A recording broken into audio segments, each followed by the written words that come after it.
সারাটা জীবন ভর আপনি তাশাহুদ পড়লেন, তাশাহুদে কি পড়তেছেন একটু চিন্তা করে দেখছে? আমরা তাশাহুদ যখন পড়ি বলি আত্তাহিয়াতু লিল্লাহি ওয়াস-সালাওয়াতু ওয়াত-তাইয়্যিবাতু ওয়াস-সালামু আলাইকা আইয়ুহান নাবিয়্যু ওয়া রাহমাতুল্লাহি ওয়া বারাকাতুহু আসসালামু আলাইনা ওয়া আলা ইবাদিল্লাহিস সালিহিন আশহাদু আল্লা ইলাহা ইল্লাল্লাহু ওয়া আশহাদু আন্না মুহাম্মাদান আবদুহু ওয়া রাসূলুহু। সবাই আমরা পারি এবং পড়ি। কি পড়ি দেখেন, আত্তাহিয়াতু সকল সম্ভাষণ, লিল্লাহ একমাত্র আল্লাহর জন্য। কার জন্য? জোরে বলতে হবে, কার জন্য? ওয়াস-সালাওয়াতু ওয়াত-তাইয়্যিবাত সকল প্রার্থনা, সকল পবিত্রতা আল্লাহর জন্য। এখানে তিনটি বাক্য বলি আমরা আল্লাহর জন্য, আত্তাহিয়াতু ওয়াত-তাইয়্যিবাতু ওয়াস-সালাওয়াত, এই তিনটা বাক্য বলি লিল্লাহ মানে আল্লাহর জন্য। তিনটা বাক্য বলার পরে এবার আপনার আমার নবীকে আমরা তাশাহুদের মধ্যে সালাম দেই, আসসালামু আলাইকা আইয়ুহান নাবিয়্যু ওয়া রাহমাতুল্লাহি ওয়া বারাকাতুহু। হে আল্লাহ, আমার নবীর উপর আপনি শান্তি বর্ষণ করুন, রহমত বর্ষণ করুন, বরকত নাজিল করুন। আমরা নবীকে সালাম দিই নামাজের মধ্যে। নবীরে সালাম দেওয়ার পরে এবার আপনি নিজের জন্য শান্তি কামনা করেন, আসসালামু আলাইনা ওয়া আলা ইবাদিল্লাহিস সালিহিন। হে আল্লাহ, আমাদের উপরও শান্তি নাজিল করুন বা আমার উপর শান্তি নাজিল করুন। ওয়া আলা ইবাদিল্লাহিস সালিহিন, যারা সালিহিন বান্দা হয়ে গেছে, নেককার হয়ে গেছে, আল্লাহর ওলি বনে গেছে, এমন বান্দাদের উপরও আপনি শান্তি নাজিল করুন। সুবহানাল্লাহ। আপনি যদি নেককার হতে পারেন, সমস্ত মুমিনের নামাজের মধ্যে আপনার জন্য দোয়া আছে। আপনি মানুষের কাছে দোয়া চাওয়া লাগবে না, আপনি আল্লাহর ওলি হয়ে যান, আপনি নেককার হয়ে যান। আপনি বলাও লাগবে না, সে নামাজের মধ্যে দোয়া করতে বাধ্য, আল্লাহ তার উপর ওয়াজিব করে দিয়েছেন। সুবহানাল্লাহ বলেন। আপনি নিজে ইচ্ছাকৃত নয়, আল্লাহ দিয়ে দিয়েছেন নির্দেশ, তাশাহুদ পড়াই লাগবে, নামাজের মধ্যে তাশাহুদ পড়া ওয়াজিব। আপনি যখন পড়বেন ওয়া আলা ইবাদিল্লাহিস সালিহিন, ইবাদিল্লাহিস সালিহিন নেককার বান্দা যারা আল্লাহ, এরার উপর তুমি শান্তি নাজিল করো, আপনি দোয়া করতে বাধ্য। তার মানে যারা যত নেককার বান্দা আছে, ওই সব নেককার বান্দাদের জন্য দুনিয়ার সমস্ত নামাজিরা দোয়া করে। সুবহানাল্লাহ বলেন।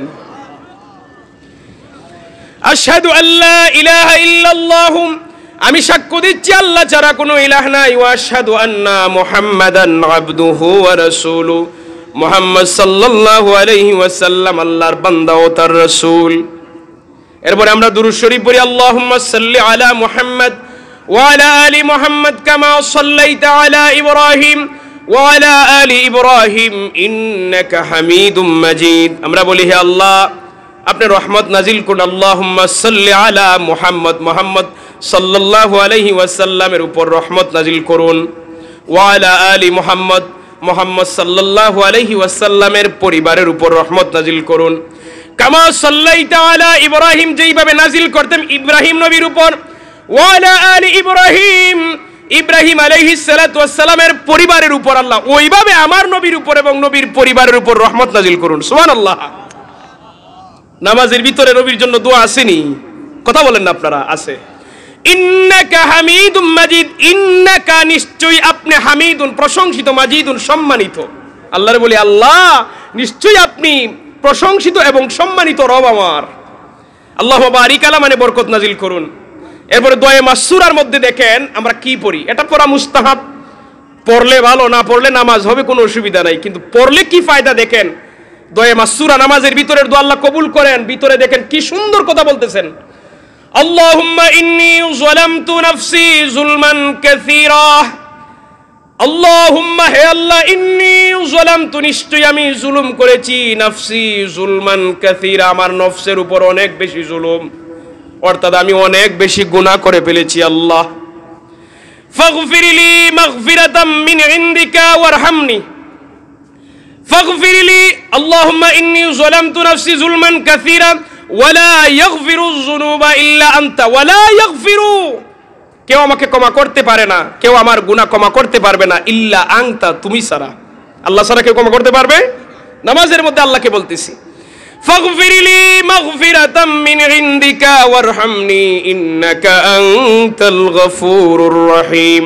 আল্লাহ তুমি আমাকে তোমার ক্ষমা থেকে ক্ষমা করো আর তোমার নিকট থেকে আমাকে দয়া করো। আর আপনি হলেন ক্ষমাশীল এবং দয়াময়। আল্লাহর চাইতে ক্ষমাশীল আর কেউ আসেনি? জোরে বলেন আসেনি? নামাজের ভিতরে আমরা আল্লাহর কাছে চাই। প্রতিটা যখনই আমরা 2 রাকাত নামাজের জন্য দাঁড়াই তখন দোয়া মাসুরা পড়ি। বারবার যখন আপনি নামাজে এই কথা বলবেন এবং আপনার মনটা যখন ওইদিকে থাকবে, আল্লাহ অবশ্যই তার বান্দারে মাফ করে দিবে। বলেন না সুবহানাল্লাহ।